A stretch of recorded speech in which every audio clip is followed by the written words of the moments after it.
We're going to take a look at these modified crankbaits underwater. And number one, I want to see their action.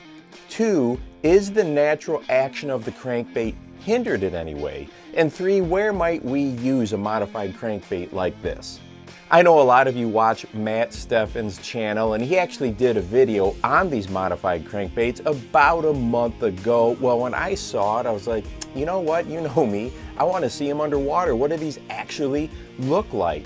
The only one that I don't have here for you today is where Matt took the soft plastic and added it to the end of the crankbait. I didn't have any of those R-bend hook keepers to put on my lure, so I've got to get some and get that video done for you as well, but I have a link to Matt's video down below. Let's start with adding the blade. So I took a KVD 1.0, took a second split ring, and added the blade to the back of this crankbait. Now, at first glance, I kept wondering, is this blade going to hinder the hook? Is it going to mess up how the hook rides in the water? Would it possibly hinder a hookup ratio? Well, the first thing that I did is I just ran it alongside my dock from up above and looking at it out of the water, and I gotta say, I was impressed. The wobble actually looked wider than what the 1.0 normally has. So at first glance, I thought, wow, this is actually a surprise to me. It looks pretty good. And yes, I am still dealing with ice and could not get the boat in the water.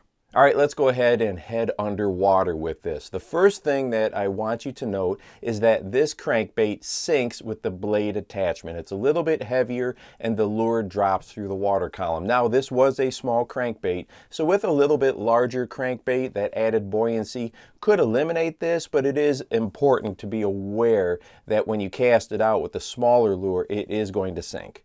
I filmed the 1.0 with the blade from the front, the side, and also from the back, and I did notice that it takes a quicker retrieve to get the desired wobble. So when slow cranking this lure, it appears that the blade hinders the action somewhat. To keep that blade up above the hook, you've got to have that higher retrieve speed. When the retrieve speed is just a little bit slower, as you can see in the slow motion footage, the blade actually slips down below the hook. Now, you could remove the back hook. There's plenty of crankbaits out there, or lures that have one treble, right? So you could go ahead and do that, but I didn't do that for this particular video, and actually Matt didn't in his either. But when you use a higher retrieve speed, as you can see from this slow motion footage, the blade stays up above the hook. And I have to say, you know, as I mentioned, when I was rigging this up, I wasn't really sure how this modification was going to do, but I was pleasantly surprised.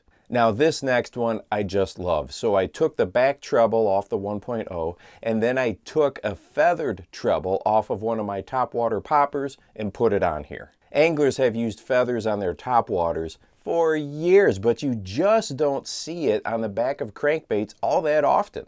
And I was instantly impressed. When you look at it from above and from behind, it reminds me a lot of a jointed lure. That feather really adds some length to the lure and has a very enticing movement to it. And in just a second, I'm going to talk about a specific situation where I think this could really help out. You could even get pretty creative with this particular setup. You could take a treble and hand tie your own feathers or hairs or whatever you want to do on this, and you could mess around with length, color, bulk. There are just so many possibilities for this one. Now, where and when would I fish these modified crankbaits?